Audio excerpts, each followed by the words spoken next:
Polling ను పర్యవేక్షించనున్నామని తెలిపారు. అదే సమయంలో ప్రైవేట్ వ్యక్తుల డ్రోన్లను వినియోగించేందుకు అనుమతి లేదన్నారు.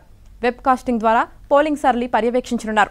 నిన్న సాయంత్రం కోట్ల విజయభాస్కర్ రెడ్డి మొదటి పటాలం మైదానంలో డ్రోన్ కెమెరాల ద్వారా పోలింగ్ కేంద్రాల నిర్వహణ పరిశీలనను ఎన్నికల అధికారి సుదర్శన్ రెడ్డి, ఆర్వి కర్ణన్ ప్రారంభించారు.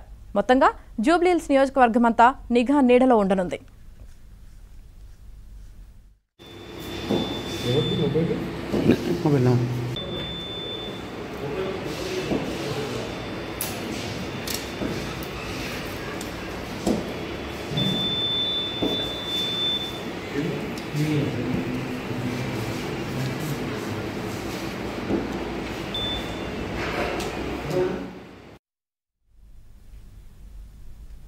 పోలింగ్ ప్రశాంతంగా నిర్వహించేందుకు పోలింగ్ కేంద్రాల వద్ద పోలీస్ బందోబస్తు, మొబైల్ స్క్వాడ్ ఏర్పాటు చేశారు.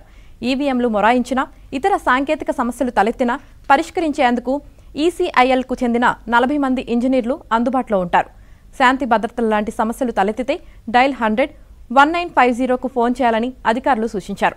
ముఖ్యంగా సంస్థాత్మక ప్రాంతాల్లోని పోలింగ్ స్టేషన్ల వద్ద పోలీసులతో పాటు కేంద్ర సాయుధ బలగాల డేగా కళ్లతో పహారా కాస్తుంటాయని పోలీసు ఉన్నతాధికారులు తెలిపారు.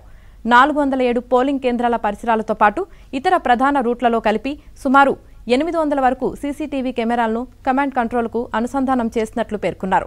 ఎన్నికల సంఘం గుర్తించిన 68 సంస్థాత్మక పోలింగ్ స్టేషన్ల దగ్గర సీఆర్పీఎఫ్ బలగాలతో గట్టి భద్రత ఏర్పాటు చేసినట్లు చెప్పారు.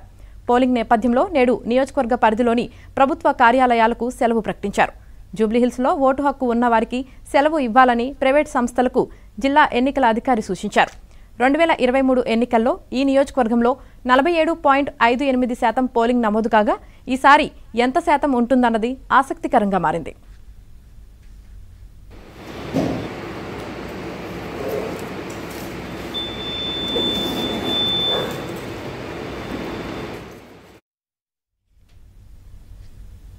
తెలంగాణలో రాజకీయ పార్టీలన్నీ ప్రతిష్టాత్మకంగా తీసుకున్న జూబ్లీహిల్స్ ఉప ఎన్నిక పోలింగ్ అయితే ప్రారంభమైంది. ఇక దీనికి సంబంధించి పూర్తి సమాచారం మా ప్రతినిధి మణికంఠ అందిస్తారు. Manikanta, back to news. Jubilee Hills ఉప ఎన్నిక పోటీలో ఉన్న 3 ప్రధాన పార్టీలకు ప్రతిష్టాత్మకంగా మారింది. ఇక జూబ్లీహిల్స్ ఉప ఎన్నిక పోలింగ్ అయితే ప్రారంభమైంది. నవోదయ కాలనీలో ప్రస్తుతం పోలింగ్ ఏ విధంగా ఉంది ఏంటి అని తెలియజేయడానికి మా ప్రతినిధి నరేష్ సిద్ధంగా ఉన్నారు. నరేష్, ఎగ్జాక్ట్గా అంటే సరిగ్గా 7 గంటలకు ఇక్కడ పోలింగ్ మొదలైంది. ప్రస్తుతం నేను 290వ నంబర్ ఏదైతే మొత్తం జూబ్లీహిల్స్ అసెంబ్లీ నియోజకవర్గంలో 407 పోలింగ్ స్టేషన్లు ఉంటే నేను 290వ నంబర్ పోలింగ్ స్టేషన్ దగ్గర ఉన్నాను. ఇక్కడ కాసేపటి క్రితమే బీఆర్ఎస్ అభ్యర్థి మాగంటి సునీత సరిగ్గా 7 గంటలకు కుటుంబ సభ్యులతో కలిసి తన ఓటు హక్కును కూడా వినియోగించుకున్నారు. వాస్తవానికి ఏదైతే పోలింగ్కి సంబంధించి అన్ని ఏర్పాట్లు కూడా సక్రమంగానే జరిగినట్లు ఇక్కడ ఓటు హక్కును వినియోగించుకుంటున్న ఒక్కొక్కరు కూడా ఇప్పుడిప్పుడే వస్తున్నారు. చూడొచ్చు విజువల్స్లో ఓటర్స్ అంతా కూడా ఇప్పుడిప్పుడే ఒక్కొక్కరుగా వచ్చి ఓటు హక్కును వినియోగించుకుంటున్నారు. ఎల్లారెడ్డి కూడా నవోదయ కాలనీ ఏదైతే ఈ ప్రస్తుతం నేనున్న కాలనీ ఎల్లారెడ్డి కూడా నవోదయ కాలనీ లోపల ఏర్పాట్లు కూడా లైటింగ్ సంబంధించి కావచ్చు, అదేవిధంగా ఈవీఎం బటన్స్ విషయంలో కూడా అంతా కూడా పర్ఫెక్ట్గానే ఉన్నట్టు ఓటర్లు చెప్తున్నారు. చూడాలి, ఇప్పుడిప్పుడే ఒక్కొక్కరుగా పోలింగ్ స్టేషన్కి వస్తున్నారు. కాసేపు క్రితమే పోలింగ్ మొదలైంది. సరిగ్గా 7 గంటలకు మాగంటి సునీత బీఆర్ఎస్ అభ్యర్థి కూడా ఇక్కడ ఓటు హక్కును వినియోగించుకోవడం జరిగింది. ఇక ఈరోజు సాయంత్రం 6 గంటల వరకు కూడా ఈ ఓటు ఏదైతే పోలింగ్ జరిగే అవకాశం ఉన్న నేపథ్యంలో అన్ని ఏర్పాట్లు కూడా చాలా సక్రమంగానే చేసినట్టు పోలింగ్ ఏదైతే పోలింగ్ స్టేషన్లో అన్ని ఏర్పాట్లు కూడా చేసినట్టు ఇప్పటికే అధికారులు ప్రకటించారు.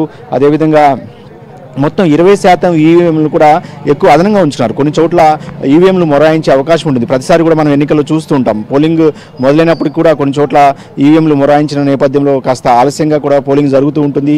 అలాంటి పరిస్థితులు లేకుండా మొత్తంగా కూడా 20% అంటే నియోజకవర్గానికి సరిపడా ఈవీఎంలు ఇప్పటికే పోలింగ్ స్టేషన్లు ఉన్నాయి కాబట్టి ఇంకొక 20% కూడా అదనంగా పెట్టుకున్నట్టు అధికారులు చెప్తారు. అదేవిధంగా 139 పోలింగ్ స్టేషన్లలో కొన్ని సమస్యాత్మకంగా కూడా మొత్తం 407 పోలింగ్ స్టేషన్లు ఉంటే కొన్ని ఎర్రగడ్డ, బోరబండ, రహమత్ నగర్, షేక్పేట్ లాంటి డివిజన్లో కొన్ని సమస్యాత్మక పోలింగ్ స్టేషన్లు కూడా గుర్తించారు.